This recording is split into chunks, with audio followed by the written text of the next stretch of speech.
Au programme de cette 22e journée de Pro D2, l'Aviron bayonnais face au Tarbes Pyrénées Rugby au stade Jean Daugé.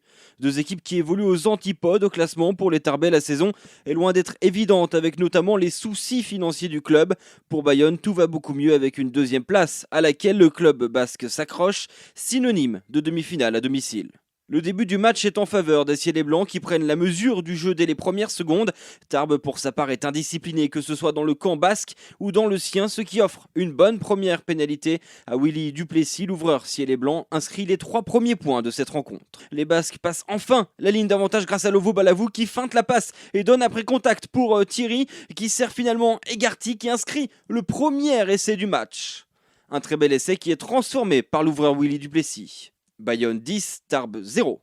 L'action commence sur une réception anodine, la passe pour le troisième ligne centre, Philippe Manou qui casse le premier plaquage et accélère tout droit malgré un physique très costaud. Le Fidjien dépose toute la défense bayonnaise pour aller marquer le premier essai du TPR après une superbe course. Une réalisation transformée par Roussari, Tarbes revient à 3 points des Basques, 10-7. Mais Willy Duplessis redonne de l'air au sien avec une pénalité inscrite à la 21e minute de jeu. Duel de buteurs finalement dans cette fin de premier acte avec le nouveau coup de pied de Roussari pour porter le score à 13-10. On croit alors les Tarbais définitivement installés dans la rencontre. Pourtant, ces 3 points marqués par Roussari seront les derniers du TPR dans ce match. Juste avant la pause, Bayonne pousse encore mais ne franchit plus. Duplessis tente et manque le drop 13-10 à la mi-temps. Dès le début de la deuxième période, c'est le même homme qui est à l'origine des actions basques les plus intéressantes. Gabriele Lovo Balavou qui cette fois-ci se permet d'être aussi à la conclusion de cet essai très bien amené. Ce n'est pas transformé par Willy Duplessis, son seul échec dans cette rencontre.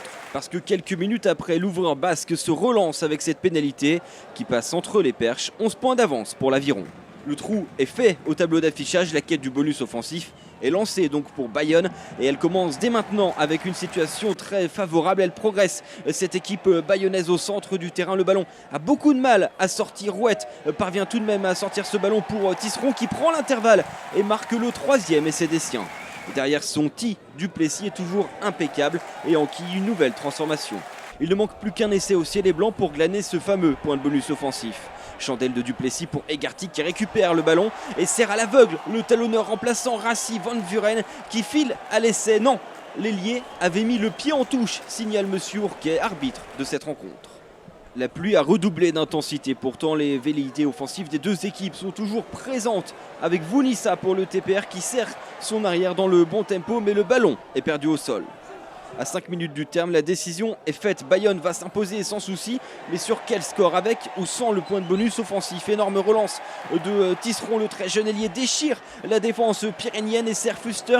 Mais là aussi, le ballon est perdu au sol. Malgré toutes ces tentatives pour marquer un ultime essai, l'Aviron bayonnais devra se contenter d'une victoire sans bonus. Les 4 points sont tout de même là. Il souligne la belle prestation des joueurs de l'Aviron. En face, Tarbes rentre à la maison, les mains vides certes. Mais comme chaque week-end, les joueurs du TPR ont montré beaucoup de courage et d'abnégation, mais l'écart était trop grand ce soir.